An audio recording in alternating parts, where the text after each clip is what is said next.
Barangay Hinebra mga bro, bakit si RJ Abarrientos ang kinuha sa rookie draft at Coach Tim Con may magandang plano? So maraming ang nagulat nang kuhanin ng Barangay Hinebra bilang 3rd overall pick ang Rookie of the Year ng KBL na si RJ Abarrientos mga bro. Expected nga ng mga fans na isa kina Killen Chongson at Kai Balungay ang i-draft ng Barangay Hinebra para makakatandim ni Aisa Akbo. Pero alam naman natin na mahilig manggulat itong si Coach Tim Con. Ayon nga mismo sa kanya mga bro, after ng draft ay magiging elite na point guard nga daw itong si RJ Abarrientos. Well, para sa akin mga bro, mukhang magre-retiro na siguro itong si L.A. Tenorio dahil kumuha na nga ng isa pang guard itong Barangay Hinebra kahit nakakuha na sila ng combo guard sa trade na si Stephen Holt. Panalong panalo talaga ang Barangay Hinebra dito kay RJ Abarrientos mga bro dahil kung experience lang ang usapan, hindi talaga maitatanggi na malaki na ang nakuhang kumpiyansa nito overseas. Naging KBL Rookie of the Year pa nga ito at mataas din ang basketball IQ. Malaking tulong talaga to sa sistema ni Coach Tim Con dahil maganda nga ang court vision nitong si RJ Abarrientos. Magaling din itong mag-set ng mga play kaya makikinabang talaga ang mga bigs ng Barangay Hinebra dito.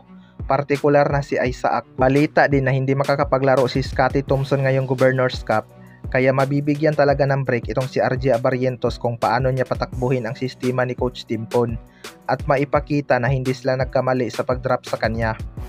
Sa kabilang banda naman mga bro, Coach Tim Con may magandang plano. Maraming ang nagulat ng bitawan ng Barangay Hinebra ang kanilang number 1 scorer na si Christian Sternhardinger mga bro. May mga hindi nga pumabor dito dahil import stopper nga itong si Sistan at malaking kawalan daw ito sa Barangay Hinebra. Pero kung titingnan natin mga bro, pareho nga silang magbibinipit sa trade na to.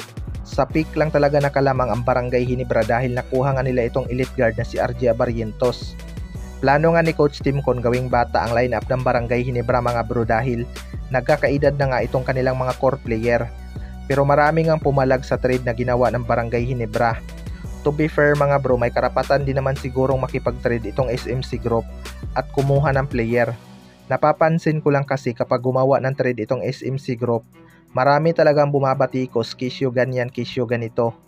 Bakit hindi nyo rin batikusin yung mga kupunan na pumapayag kuhanan ng star player? Diba? Pag nakipag-trade ang Barangay Hinebra ng puro bench player, sinasabing lopsided trade. Kapag naman star player ang kanilang binitawan, may masasabi pa rin.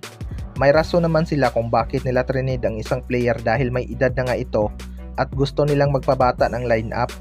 Alam naman natin na may magandang plano si Coach Tim Con sa Gilas Pilipinas para maibigay ang kagustuhan ng mga fans na makipag-compete sa international stage.